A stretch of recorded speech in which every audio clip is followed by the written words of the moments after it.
nom du Père et du Fils et du Saint-Esprit, la paix soit avec vous. Cette salutation, frères et sœurs, prend un sens particulier en ce temps pascal où nous entendons le Seigneur ressuscité venir à ses disciples en leur disant « La paix soit avec vous ». Nous l'entendons, cette salutation, avec une joie redoublée, la joie de l'Église qui célèbre le mystère de Pâques et qui se réjouit de la vie de son Seigneur, la joie de l'Église qui ce matin a pu proclamer par la grâce de Dieu le pape Jean-Paul II bienheureux et qui peut s'assurer désormais, qui peut désormais s'appuyer sur son intercession tout au long de sa course terrestre. Et puis notre joie à nous, frères et sœurs, qui sommes ici rassemblés, à tous ceux qui se joignent à nous par la télévision, par la radio, d'accueillir en ce jour les néophytes, les nouveaux baptisés de notre diocèse, ceux qui ont été plongés dans la mort et la résurrection du Christ au cours de la nuit de Pâques. Ensemble, frères et sœurs, en ce deuxième dimanche de Pâques, en ce dimanche de la divine miséricorde, rendons grâce à Dieu pour tous ses dons, rendons grâce à Dieu pour la grâce du baptême et de tous les sacrements.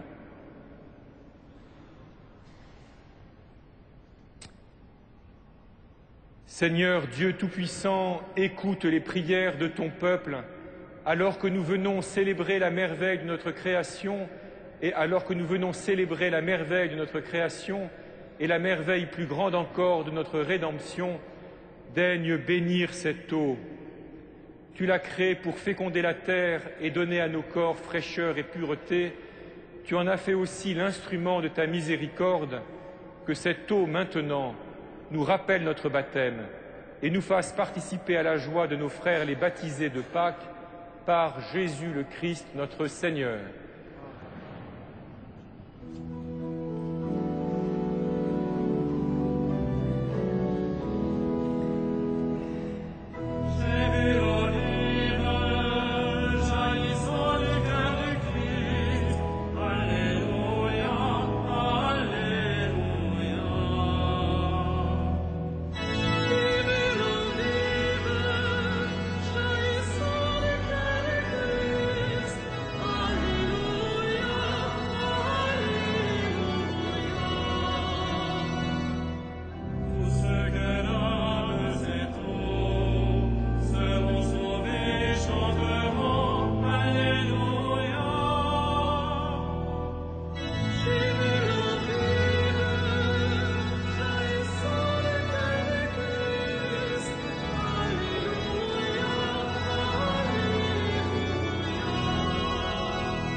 Que Dieu Tout-Puissant nous purifie de nos péchés et par la célébration de cette Eucharistie nous rende dignes de participer un jour au festin de son royaume, lui qui règne pour les siècles des siècles. Gloria in excelsis Deo. Et in terra pax hominibus volevorum pratis.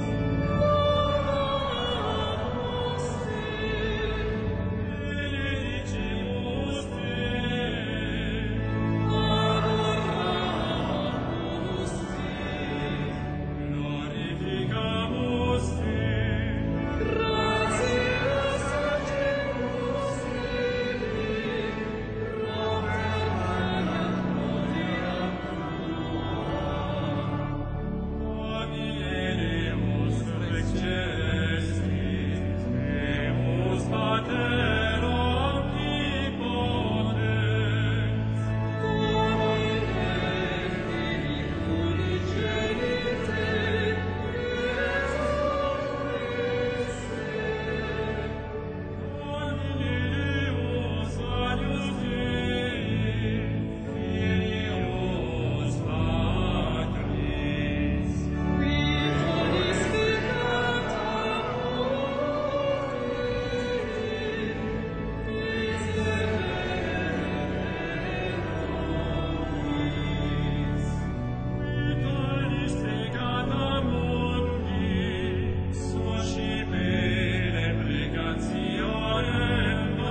Prions le Seigneur.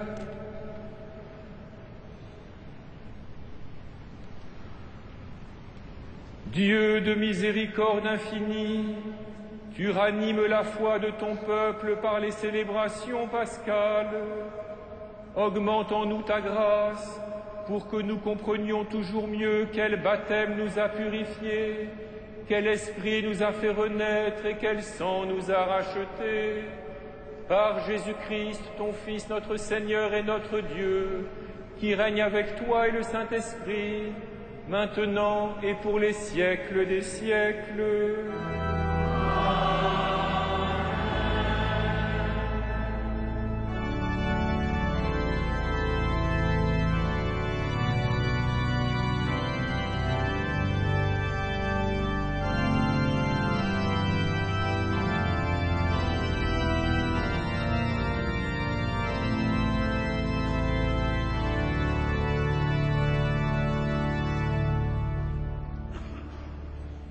Lecture du livre des Actes des Apôtres.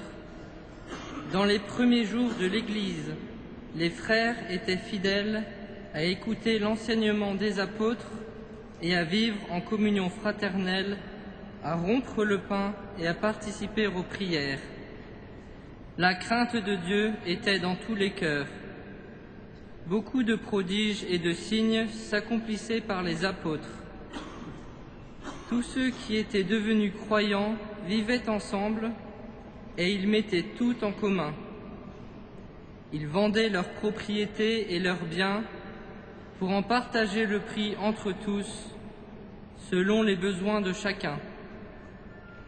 Chaque jour, d'un seul cœur, ils allaient fidèlement au temple, ils rompaient le pain dans leurs maisons, ils prenaient leur repas avec allégresse et simplicité.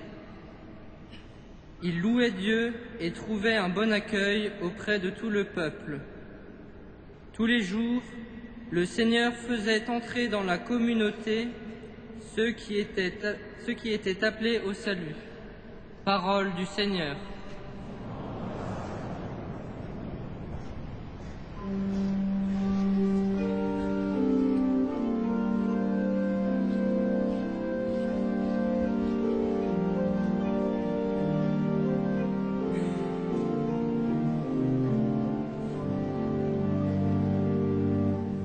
Rendez grâce au Seigneur, car il est bon, éternel est son amour.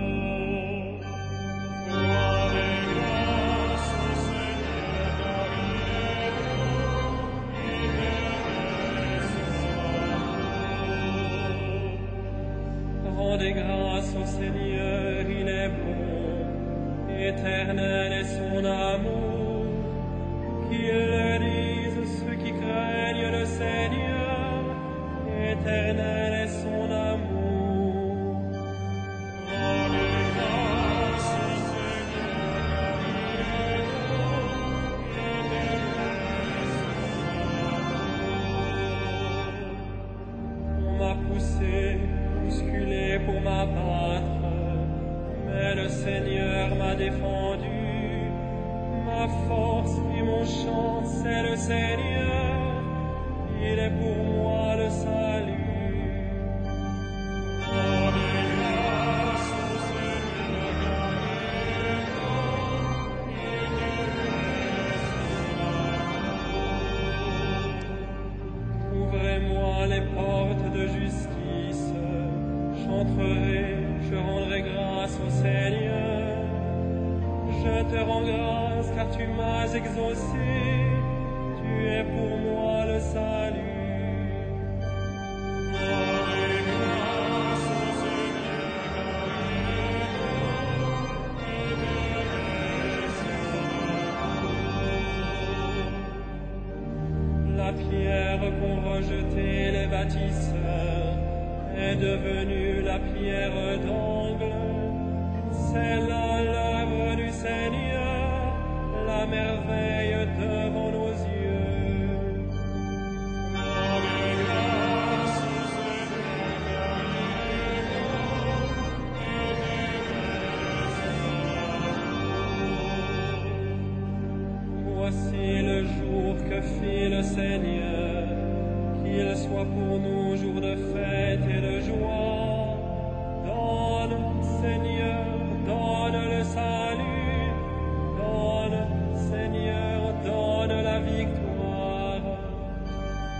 Rendez grâce au Seigneur, car il est bon, éternel est son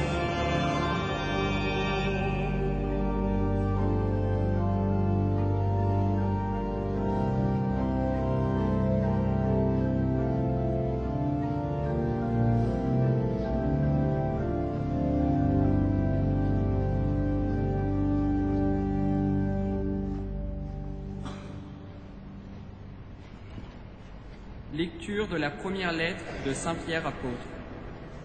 Béni soit Dieu, le Père de Jésus-Christ, notre Seigneur. Dans sa grande miséricorde, il nous a fait renaître grâce à la résurrection de Jésus-Christ, pour une vivante espérance, pour l'héritage qui ne connaîtra ni destruction, ni souillure, ni vieillissement. Cet héritage vous est réservé dans les cieux, à vous que la puissance de Dieu garde par la foi, en vue du salut qui est prêt à se manifester à la fin des temps. Vous en tressaillez de joie, même s'il faut que vous soyez attristés, pour un peu de temps encore, par toutes sortes d'épreuves. Elles vérifieront la qualité de votre foi, qui est bien plus précieuse que l'or, cet or voué pourtant à disparaître, qu'on vérifie par le feu. Tout cela doit donner à Dieu louange, gloire et honneur, quand se révélera Jésus-Christ, lui que vous aimez sans avoir vu, en qui vous croyez sans le voir encore, et vous tressaillez d'une joie inexprimable qui vous transfigure, car vous allez obtenir votre salut, qui est l'aboutissement de votre foi. Parole du Seigneur.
Le Seigneur soit avec vous. Et avec votre esprit. Évangile de Jésus-Christ selon saint Jean. Gloire à toi, Seigneur.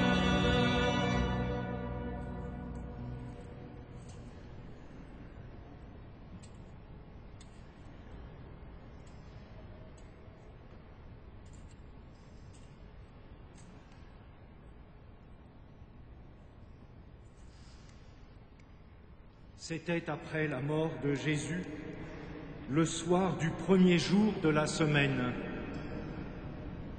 Les disciples avaient verrouillé les portes du lieu où ils étaient, car ils avaient peur des Juifs. Jésus vint, et il était là, au milieu d'eux. Il leur dit, « La paix soit avec vous. » Après cette parole, il leur montra ses mains et son côté. Les disciples furent remplis de joie en voyant le Seigneur. Jésus leur dit de nouveau, « La paix soit avec vous. De même que le Père m'a envoyé, moi aussi je vous envoie. » Ayant ainsi parlé, il répandit sur eux son souffle et il leur dit, « Recevez l'Esprit Saint. Tout homme à qui vous remettrez ses péchés, ils lui seront remis. Tout homme à qui vous maintiendrez ses péchés, ils lui seront maintenus. » Or, l'un des 12, Thomas, dont le nom signifie jumeau, n'était pas avec eux quand Jésus était venu. Les autres disciples lui disaient, « Nous avons vu le Seigneur. » Mais il leur déclara, « Si je ne vois pas dans ses mains la marque des clous, si je ne mets pas mon doigt à l'endroit des clous, si je ne mets pas la main dans son côté, non, je ne croirai pas. » 8 jours plus tard, les disciples se trouvaient de nouveau dans la maison et Thomas était avec eux. Jésus vient alors que les portes étaient verrouillées et il était là, au milieu d'eux. Il dit, « La paix soit avec vous. » Puis il dit à Thomas, « Avance ton doigt ici et vois mes mains. Avance ta main et mets-la dans mon côté. Cesse d'être incrédule, sois croyant. » Thomas lui dit alors, « Mon Seigneur et mon Dieu. » Jésus lui dit, « Parce que tu m'as vu, tu crois. Heureux ceux qui croient sans avoir vu. » Il y a encore beaucoup d'autres signes que Jésus a faits en présence des disciples et qui ne sont pas mis par écrit dans ce livre, mais ceux-là y ont été mis afin que vous croyiez que Jésus est le Messie, le Fils de Dieu, et afin que, par votre foi, vous ayez la vie en son nom.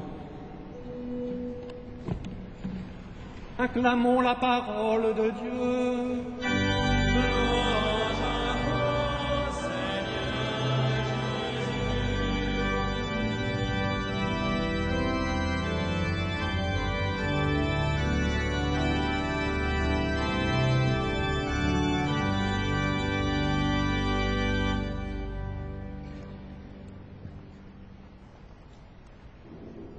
Voici le jour que fit le Seigneur, qu'il soit pour nous jour de fête et de joie. Le deuxième dimanche de Pâques, frères et sœurs, est ce jour que fit le Seigneur parce qu'il est le redoublement du jour de Pâques. Il nous indique que chaque dimanche, chaque 8e jour, est comme la reprise de l'incroyable événement qui s'est produit dans la nuit de Pâques, dont l'Église n'a pas fini de vivre, dont l'humanité n'a pas fini de tirer tous les trésors tout au long de sa vie, tout au long de son existence, en attendant la gloire de Dieu. Ce jour que fit le Seigneur aujourd'hui prend une couleur spéciale à cause de la béatification du pape Jean-Paul II, où notre archevêque, 2 évêques auxiliaires et de nombreux pèlerins de Paris nous représentent en quelque sorte, nous ont représentés en quelque sorte ce matin, nous diocèse de Paris, mais il y avait beaucoup d'autres Français. Et ce jour donc pour nous est un redoublement de joie aussi parce que nous accueillons dans la cathédrale les baptisés de la nuit de Pâques, les néophytes, les nouvelles pousses, les nouvelles plantes. Ils sont là dans les premiers rangs revêtus de leurs vêtements blancs, de leur cape ou de leur robe, ayant traversé, comme le dit l'Apocalypse, la grande épreuve et étant entrés dans la vie de Dieu. Ce jour que fit le Seigneur est un jour de joie, un jour de merveille, parce que la résurrection du Seigneur est le grand acte de la miséricorde de Dieu pour nous. Il pouvait nous sembler, avec la mort de Jésus, la mort du juste, la mort du saint, que tout était terminé, qu'une fois de plus, et cette fois peut-être définitivement, il était avéré que l'histoire des hommes ne pouvait être commandée que par la mort et par tout ce qui y conduit, par l'injustice, par la haine, par la peur, par la méfiance, par la crainte de manquer. Les apôtres ont cru cela, plus ou moins, lorsqu'ils se tenaient enfermés dans la maison, toute porte verrouillée par peur des Juifs. Et voilà que Jésus est là. Il vient, au milieu d'eux, et il leur dit « La paix soit avec vous ». Il ne vient pas comme un juge qui vient leur faire des reproches. Il ne vient pas comme un compagnon qui viendrait leur rappeler leur abandon, leur lâcheté, leur manque de foi. Il est là, au milieu d'eux, et sa parole, sa première parole est « La paix soit avec vous ». Il leur apporte la shalom, avec tout ce que ce mot peut signifier dans la langue hébraïque, dans la Bible et dans l'histoire du peuple d'Israël, la plénitude des dons de Dieu, répandus dans nos cœurs au plus profond, dilatant, purifiant, redressant le cœur de l'homme. Et Jésus, venant ainsi à ses disciples, les crée comme des hommes nouveaux, c'est le sens de son souffle qu'il répand sur eux. Il en fait des hommes nouveaux et il leur donne d'être au milieu de ce monde les porteurs de son pardon. La venue de Jésus au soir de Pâques à ses disciples est le grand acte de la miséricorde divine. Et finalement, c'est de cet acte-là de la miséricorde divine que nous vivons, que l'Église vit. C'est cet acte-là de la miséricorde divine qui ouvre notre espérance à jamais. Dieu, en Jésus, vient à nous pour faire de nous des hommes nouveaux, pour nous emplir de son pardon et nous rendre capables de porter ce pardon et de le partager à notre tour avec les autres. Dieu nous donne du temps, Dieu nous donne de l'espace pour nous convertir, pour revenir à lui, pour que nous puissions accueillir la vie nouvelle qu'il veut nous donner. Le pape Jean-Paul II avait pu écrire que la miséricorde de Dieu est la limite que Dieu met au mal. Dans le soir de Pâques, comme aujourd'hui, 8 jours après, il faut nous souvenir, frères et sœurs, de ce que représente la venue de Jésus au milieu de ses disciples. La miséricorde de Dieu n'est pas simplement la tendresse un peu molle d'un vieillard. La miséricorde de Dieu n'est pas l'oubli un peu facile de tout le mal qui se fait dans le monde et auquel chacun de nous participe d'une façon ou d'une autre, qu'il le veuille ou non. La miséricorde de Dieu, c'est toute la puissance de Dieu, c'est tout l'être même du Dieu trinitaire qui s'est engagé en Jésus pour nous arracher au pouvoir de la mort et du péché et pour nous ouvrir le chemin d'une vie nouvelle. La miséricorde de Dieu, c'est toute la puissance de Dieu, échangée entre le Père et le Fils dans l'unité de l'Esprit Saint, pour venir tracer une route pour nous les hommes, au milieu de l'océan de cette vie terrestre, en faisant refluer les eaux de la mort et du péché, qui si souvent paraissent devoir tout engloutir. Cette miséricorde, à la fois si puissante et si douce, si discrète, elle se manifeste d'une façon tout à fait remarquable dans la venue de Jésus à l'apôtre Thomas. Vous connaissez bien cette histoire. Thomas n'était pas là au soir de Pâques. Lorsque les autres lui racontent ce qui leur est arrivé, ce qu'ils ont vu, il refuse de croire tant qu'il n'aura pas mis sa main dans le côté de Jésus et ses doigts dans les plaies de ses mains. Et 8 jours plus tard, au 8e jour, ce 8e jour qui annonce tous nos dimanches, toute l'histoire, tout le temps qui se déroule depuis, au 8e jour, Jésus vient et il se plie aux exigences de Thomas. De nouveau, il montre son côté et ses mains et il invite son apôtre à y mettre sa main ou ses doigts. Seulement, Jésus ne laisse pas Thomas ainsi. Il ne l'abandonne pas à son incrédulité. Il lui dit « Parce que tu m'as vu, tu crois. Heureux ceux qui croient sans avoir vu. » L'attitude qui convient, frères et sœurs, devant la miséricorde de Dieu, c'est la foi. L'attitude humaine qui répond à l'incroyable miséricorde que Dieu nous fait en Jésus, c'est la foi. C'est que nous fassions confiance à la parole de Dieu, à sa promesse. C'est que nous croyons que le Dieu créateur a la puissance de nous donner la vie et de nous renouveler dans la vie, alors même que si souvent les forces contraires à la vie ont l'air de l'emporter. C'est que nous croyons encore que le Dieu Trinité a la puissance, la capacité de guérir nos cœurs, de les dilater, de les raffermir et de nous faire participer à sa sainteté. On n'entre pas dans le monde nouveau que Jésus ressuscité nous ouvre comme on entre dans un territoire géographique.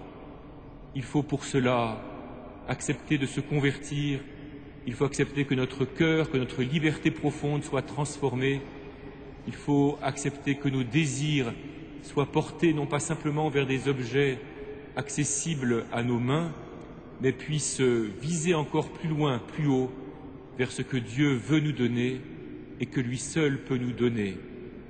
La grande œuvre de la miséricorde de Dieu, c'est que nous croyons, et il nous faut du temps à tous et à chacun pour entrer pleinement dans le mystère de la foi. Nous l'avons reçue dans le baptême, elle est raffermie en nous par le sacrement de la confirmation, mais il faut toute notre vie pour que notre intelligence, notre volonté, notre mémoire s'en laisse pénétrer, pour que la source profonde de nos actes et de nos pensées se trouve, s'enracine, jaillisse de notre foi en Dieu miséricordieux, en Dieu plus fort que la mort, en Dieu fidèle à sa promesse, en Dieu créateur qui n'abandonne pas la créature qu'il a fait sortir de ses mains par amour pour elle.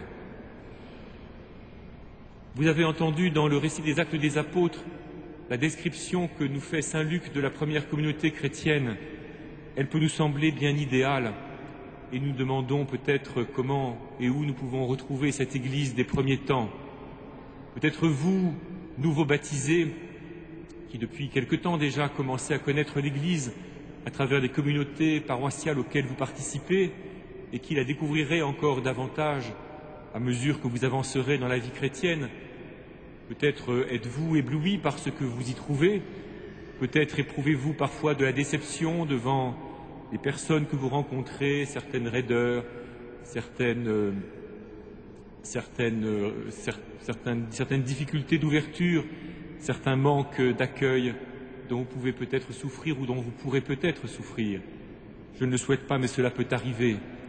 Mais saint Luc ici nous décrit l'Église selon ce qu'elle est de l'intérieur, comme la communion des cœurs dans la foi, qui se traduit ensuite comme elle peut dans la communion des biens et dans le partage des mêmes activités.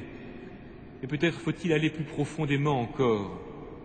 Lorsque saint Luc nous décrit cette première communauté comme fidèle à la prière au temple, rompant le pain dans les maisons, prenant les repas avec allégresse et simplicité, lorsqu'il nous dit aussi qu'elle recevait bon accueil de tout le peuple et que de nombreux signes et des prodiges s'accomplissaient par les apôtres, Saint Luc nous indique quelque chose de ce que nous vivons toujours et de ce que nous avons à vivre toujours et encore. Au milieu de ce monde, frères et sœurs, le grand signe de la miséricorde de Dieu, c'est l'Église elle-même. C'est que des pécheurs que nous sommes, des pauvres hommes que nous sommes, Dieu puisse être capable de faire sortir une communauté de foi qui embrasse non seulement l'espace, mais le temps aussi. Une communauté de foi dans laquelle nous sommes unis beaucoup plus que nous ne pouvons le savoir, malgré toutes les raideurs et les résistances que nous pouvons avoir, malgré toutes les difficultés que nous pouvons trouver à nous supporter les uns les autres. La grande œuvre de la miséricorde de Dieu, c'est que nous ayons la foi, mais le grand fruit de la miséricorde de Dieu, c'est que nous vivions dans l'Église et que nous portions au milieu de ce monde cette charité, ce pardon mutuel que le Christ a remis à ses apôtres. Le pape Jean-Paul II disait donc que la miséricorde de Dieu, c'est la limite que Dieu met au mal. Et parfois, frères et sœurs, nous pouvons nous demander où elle est cette limite mise au mal. Mais les lectures de ce soir nous répondent, et en particulier la lettre de l'apôtre Pierre que nous venons d'entendre. La limite que Dieu met au mal, c'est nous, c'est son Église, c'est nous qui l'a fait renaître, comme le dit Saint Pierre, grâce à la résurrection de Jésus-Christ. C'est nous qu'il destine à une vivante espérance, à un héritage qui ne connaîtra ni souillure ni vieillissement, héritage qui nous est réservé dans les cieux, parce que la puissance de Dieu nous garde par la foi. C'est nous qui tressaillons de joie, dit Saint Pierre, même s'il faut que nous soyons attristés pour un peu de temps encore par toutes sortes d'épreuves. Au milieu de ce monde, il arrive que nous soyons secoués comme tous les hommes. Il arrive que des épreuves viennent parfois nous donner l'impression que notre foi vacille. Mais nous sommes portés, frères et sœurs, par la foi de l'Église, la foi des apôtres, la foi des saints, la foi du pape. Et nous savons combien Jean-Paul II a été pour nous l'homme de la foi, le roc sur lequel nous avons pu appuyer notre propre foi, celui qui nous a rendus capables, ou aidés en tout cas, à être capables de ne pas avoir peur et d'ouvrir vraiment nos portes au Christ, pour voir le monde nouveau que la résurrection du Christ nous ouvre. Il faut la foi. Pour vivre de la sainteté de Dieu, il faut que nous nous aidions les uns les autres. La miséricorde de Dieu, frères et sœurs, fait qu'au milieu du monde se dressent des hommes et des femmes qui essaient, malgré leur pauvreté et leur faiblesse, de vivre de la sainteté de Dieu, de garder les commandements du Seigneur, qui éprouvent déjà la joie de savoir que le dernier mot de cette histoire, de notre histoire à chacun, de l'histoire de tous les hommes, n'est pas la mort, n'est pas la violence, n'est pas l'injustice, n'est pas le désespoir, mais la vie, le pardon partagé, la charité, l'amour même qu'est Dieu, traversant nos cœurs et les dilatant pour l'éternité. Alors, frères et sœurs, vous tous les néophytes et vous tous, frères et sœurs, qui êtes ici rassemblés, appuyons-nous sur l'exemple que nous a donné, que nous donne toujours le bienheureux Jean-Paul II. Osons croire, croyons que le Christ Seigneur nous a ouvert le monde nouveau. Accueillons la miséricorde de Dieu et ne doutons pas que Dieu est assez miséricordieux pour conduire les pécheurs que nous sommes dans le royaume de sa vie, de sa sainteté, et osons être au milieu de ce monde des porteurs de la miséricorde. Amen.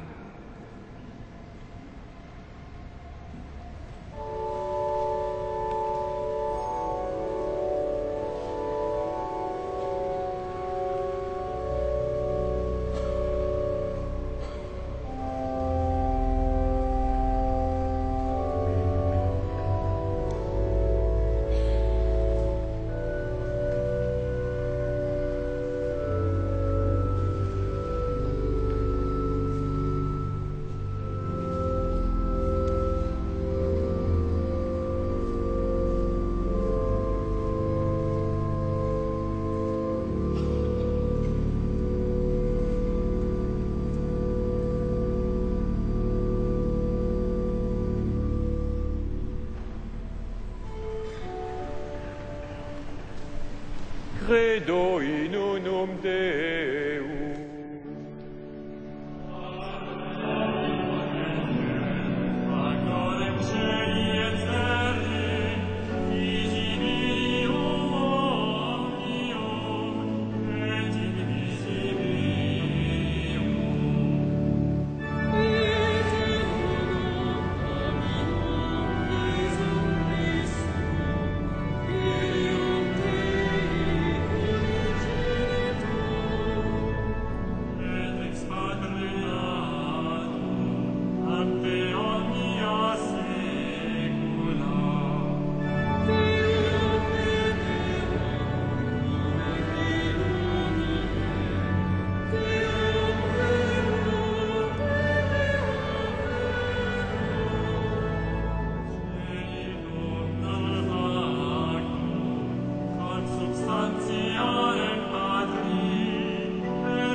Prions ensemble au moment d'offrir le sacrifice de toute l'Église.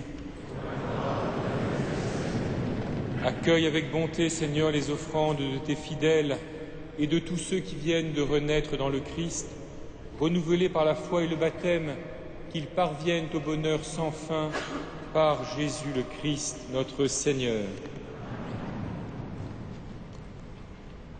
Le Seigneur soit avec vous.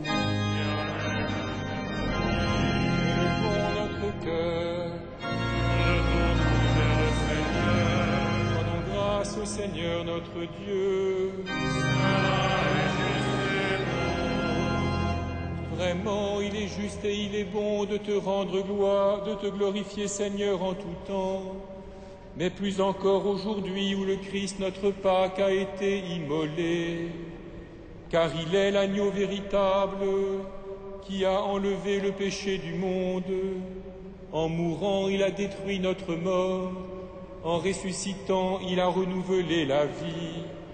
C'est pourquoi le peuple des baptisés, rayonnant de la joie pascale, exulte par toute la terre, tandis que les anges dans le ciel chantent sans fin l'hymne de ta gloire.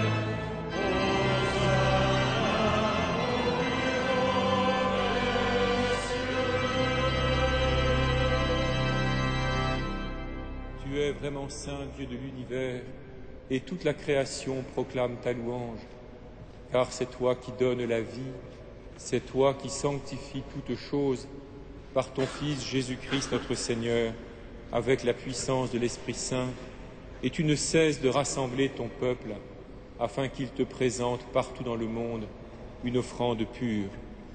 C'est pourquoi nous voici rassemblés devant toi, et dans la communion de toute l'Église, nous célébrons le jour très saint où ressuscita selon la chair notre Seigneur Jésus-Christ. Par lui que tu as élevé à ta droite, Dieu Tout-Puissant, nous te supplions de consacrer toi-même les offrandes que nous apportons. Sanctifie-les par ton Esprit, pour qu'elles deviennent le corps et le sang de ton Fils, Jésus-Christ notre Seigneur, qui nous a dit de célébrer ce mystère. La nuit même où il fut livré, il prit le pain. En te rendant grâce, il le bénit, il le rompit et le donna à ses disciples en disant : « Prenez et mangez-en tous, ceci est mon corps livré pour vous. »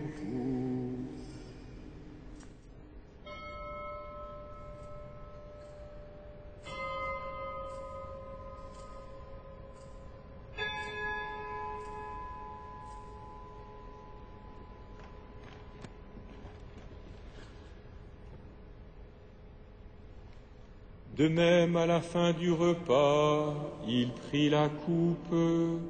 En te rendant grâce, il la bénit et la donna à ses disciples en disant : « Prenez et buvez-en tous, car ceci est la coupe de mon sang, le sang de l'alliance nouvelle et éternelle, qui sera versé pour vous et pour la multitude, en rémission des péchés. Vous ferez cela en mémoire de moi. »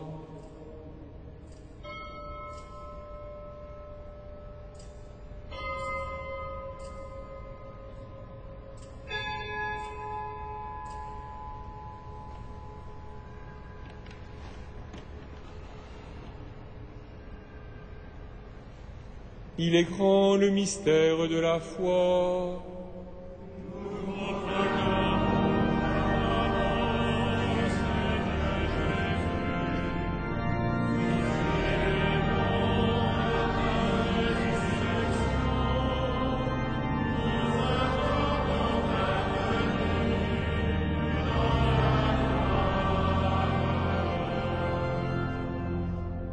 En mémoire de ton Fils, de sa passion qui nous sauve, de sa glorieuse résurrection et de son ascension dans le ciel, alors que nous attendons son dernier avènement, nous présentons cette offrande vivante et sainte pour te rendre grâce. Regarde, Seigneur, le sacrifice de ton Église et daigne y reconnaître celui de ton Fils qui nous a rétablis dans ton alliance. Quand nous serons nourris de son corps et de son sang, et remplis de l'Esprit Saint, accorde-nous d'être un seul corps et un seul esprit dans le Christ. Que l'Esprit Saint fasse de nous une éternelle offrande à ta gloire, pour que nous obtenions un jour les biens du monde à venir, auprès de la Vierge Marie, la bienheureuse Mère de Dieu, avec les apôtres, les martyrs, le bienheureux Jean-Paul II et tous les saints qui ne cessent d'intercéder pour nous.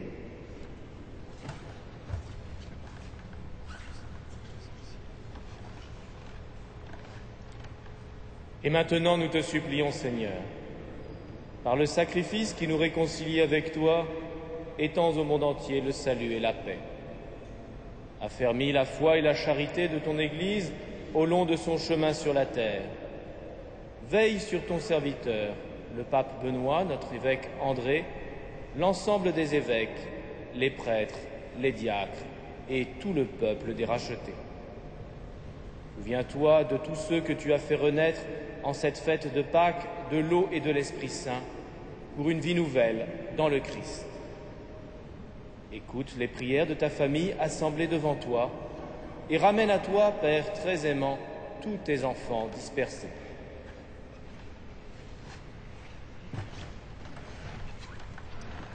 Pour nos frères défunts, pour les hommes qui ont quitté ce monde et dont tu connais la droiture, nous te prions. Reçois-les dans ton royaume où nous espérons être comblés de ta gloire, tous ensemble et pour l'éternité, par le Christ notre Seigneur, par qui tu donnes au monde toute grâce et tout bien.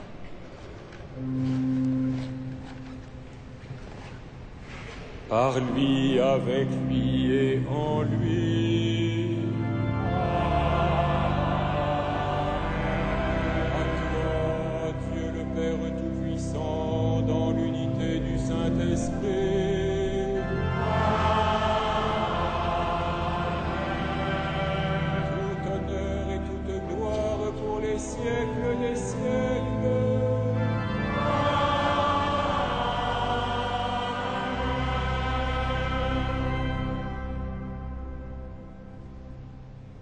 Comme nous l'avons appris du Sauveur, selon son commandement, nous osons dire « Notre Père ».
Délivre-nous de tout mal, Seigneur, et donne la paix à notre temps.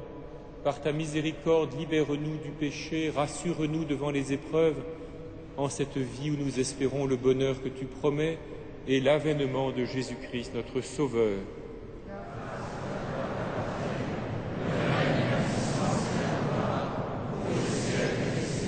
Seigneur Jésus-Christ, tu as dit à tes apôtres, je vous laisse la paix, je vous donne ma paix. Ne regarde pas nos péchés, mais la foi de ton Église. Pour que ta volonté s'accomplisse, donne-lui toujours cette paix et conduis-la vers l'unité parfaite, toi qui règnes pour les siècles des siècles. Amen. Que la paix du Seigneur soit toujours avec vous. Et avec votre esprit. Frères et sœurs, dans la charité du Christ, donnez-vous la paix.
Du Seigneur.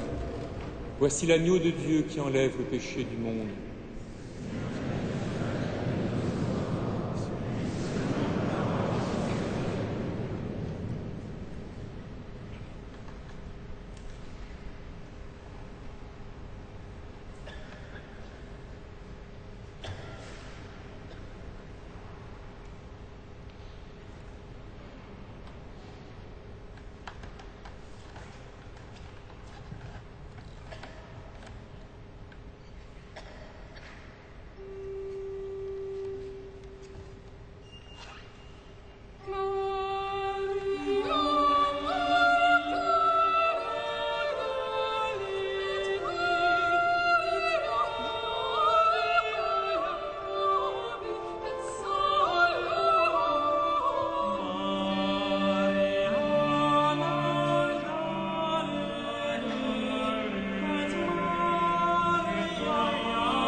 Frères et sœurs, vous avez dans l'encart des feuillets liturgiques toutes les indications pour les célébrations ou événements de cette semaine.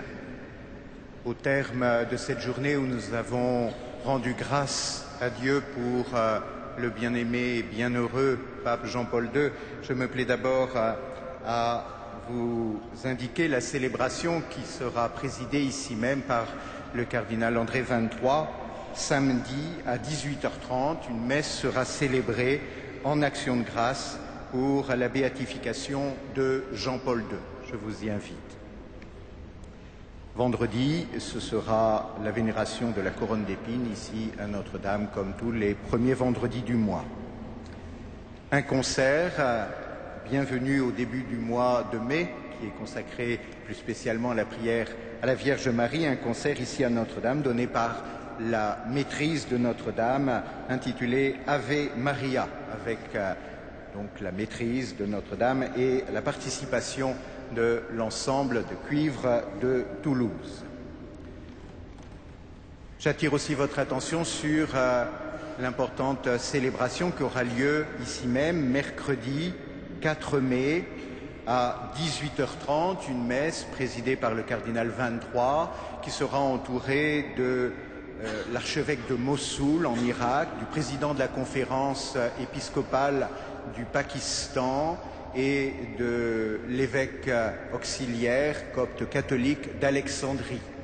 Cette célébration est organisée par l'association Aide à l'Église en détresse, que vous connaissez probablement, qui veut nous faire prier et intercéder pour la liberté religieuse dans le monde. Les pays que je viens de nommer sont tous des pays, nous le savons, par une actualité hélas quotidienne, où des chrétiens sont emprisonnés, persécutés, tués.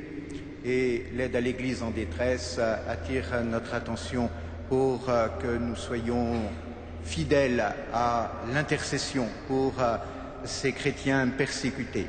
Toute la journée aura lieu d'ailleurs, organisée par l'AED, une manifestation sur le parvis de Notre-Dame. Je vous donne donc rendez-vous ce mercredi 4 mai à 18h30 ici même. Voilà pour l'essentiel. Achevons notre célébration.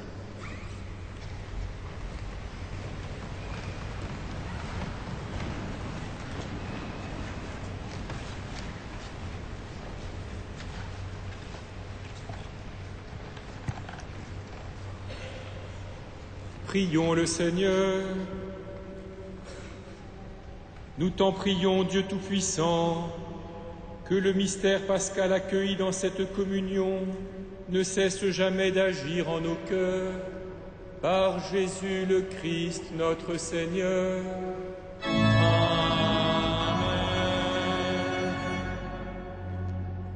Frères et sœurs, après cette célébration, après le final d'orgue, la régie de la cathédrale retransmettra, si vous le voulez, sur les écrans qui sont dans la nef, les minutes essentielles de la messe de ce matin, c'est-à-dire la proclamation de Jean-Paul II comme bienheureux et la procession de la relique. Vous pourrez donc, si vous n'avez pas pu le faire ce matin, regarder cela et vous y associer tout à l'heure après la sortie de cette messe.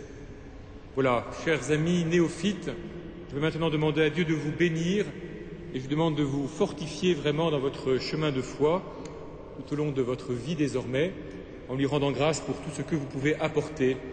Je vous demande de bénir particulièrement vos parrains, vos accompagnateurs, tous ceux qui vous ont aidé à rencontrer le Christ et à approfondir votre décision de recevoir le baptême, de répondre à l'appel de Dieu. Le Seigneur soit avec vous. Et avec votre esprit. Par la résurrection de son Fils unique, Dieu vous a fait la grâce du salut.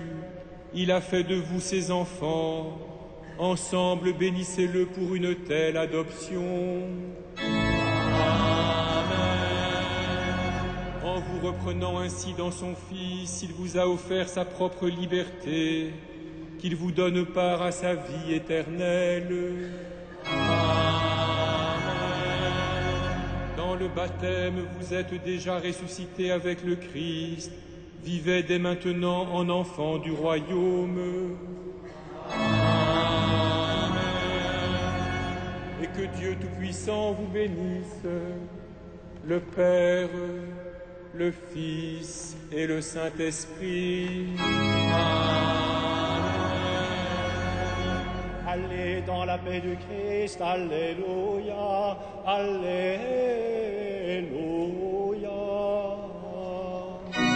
Rendons grâce à Dieu, alléluia, alléluia.